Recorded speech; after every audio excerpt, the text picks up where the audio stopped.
Hey, what is going on, everybody? It is me, Mr. McLeod again, so I'm here to give you a little bit of help. The birds are in the back. It's a lovely day, so let's go ahead and do this quickly. What it does say in the directions first for day one is you're going to have to watch both these videos, take the overview in the white section there, 3 to 4 complete sentences, and then in this kind of grayish brown area, go ahead and write 3 to 4 complete sentences that do juxtapose between the similarities and differences that you see between each video at that point. And do note here that it does say you can span this past one day if you would like, so if it takes you time to watch the videos, you're more than welcome to at that point. But what we really need to move on to is slides 3 and 4. So slides 3 and 4 look like this, where you have separate videos, but what you notice here is there's 4 videos in the corners, and then there's white boxes in between here. What you're going to do is you're going to go ahead and watch each video, and in between the box here, you're going to go ahead and write some of the similarities or themes that you see constantly between the two, right? Because we really want to make that connection. So you're going to do it for that one there, that video and that video, this video and this video there, this video, and so forth. So you will do it those times. So watch the 4 videos, or you can do one at a time and kind of see which one goes with there. You're going to do the same thing over here on this one. Sorry for the birds, but it's a lovely day. Why not be outside? So make sure you do that. It will take you a little bit of time. So again, if you don't get it done in day one, it's okay. Work on your own time. But the whole point is all the videos connect to each other. So you're going to have to fill in your stuff there in terms of how long it has to be, as long as you hit the main points, the main concepts of the video, and show kind of how they're each interconnected or how maybe they rise differences between it. That's what we're really looking for. Good luck. If you need anything, send the email. Hello again, everybody. It's Mr. McLeod. Welcome back. So we're going to go through day 2 of Civil Rights Era. So we're going to start looking at primary source documents today and some of the real artifacts that go with it. So first thing, please do watch up here so we can kind of see how we're supposed to really look close at the artifacts, whatnot.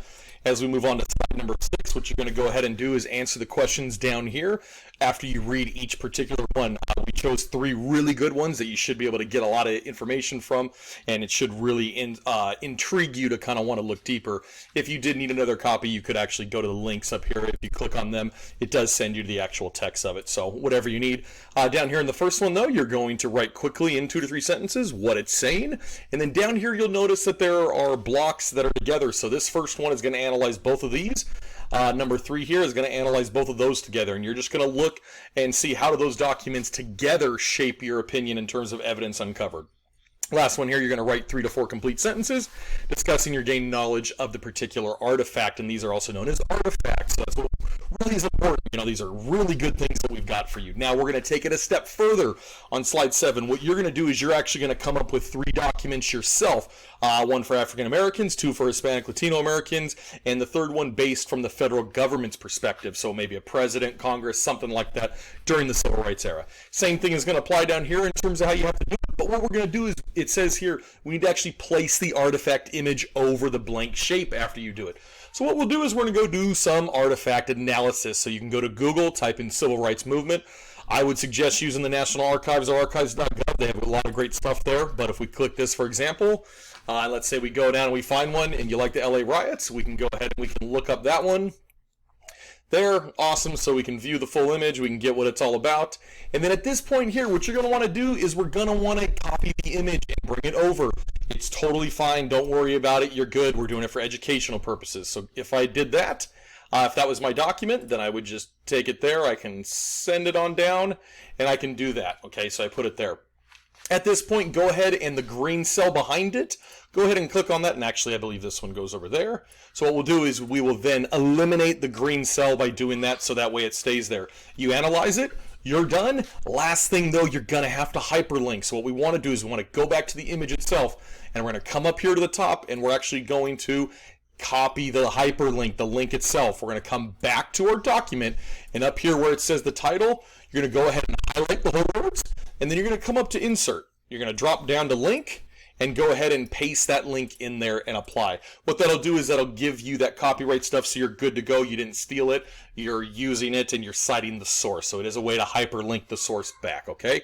Good luck with it, but let's have some really good ones. Let's go deep level, find some cool artifacts for this, as well as do your initial analysis on slide number 6. Need any help? You know what to do. Send me the email. Let's going on, everybody? Mr. McLeod here again. So let's go ahead and look at day 3 in the Green Book exploration. First thing you do want to do is take a look at this video so that way you can kind of get a quick 3-minute background of what the Green Book was all about. After that point, we're going to go over to slide number 9 here, okay? And it does say, read the directions here. It will say how you do this. You fill out all the questions here, everything, and you're going to place your artifacts over each blank shape. But how you even get there in the first place is we're going to go up here. We're going to click this link. Go ahead and open it, and it will take you to the New York Public Library digital collections. And what they have here is they have all the digital collections of the Green Book copies there. So what you're going to do is you need to use 4 of them. So let's say if you want to use this one, you go to it, and you go ahead and you scan through and you find the information that it's asking for you to find. You can do the copies like this. You can zoom in, everything like that. So do play around with it. It's a really cool thing, but when you do find the evidence you need and you use it to answer your questions, you are going to have to take that image again, so you can either save it or copy it, go over, and then over here is where we would do the same thing as we did before. We would paste it, and then we just kind of make sure it goes over it. And if it doesn't cover it completely, then just go ahead and delete the green in the background so it stays there for you, okay?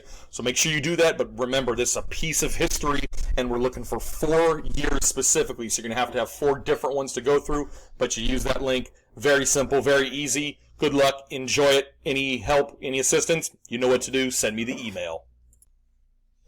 Hey, welcome everybody. Mr. McLeod here again. We're going to go over days 4 and day 5 here. So this is a fun creation, but it's also a way to blend the past with the present and maybe have an outlook for the future in this one. So what we're going to do first off is we are going to watch this quick trailer video of the Green Book that came out in 2017, and you kind of get a play on, like, you know, contemporary film in terms of what was made from the past. So what we're going to do is we are going to look at the past.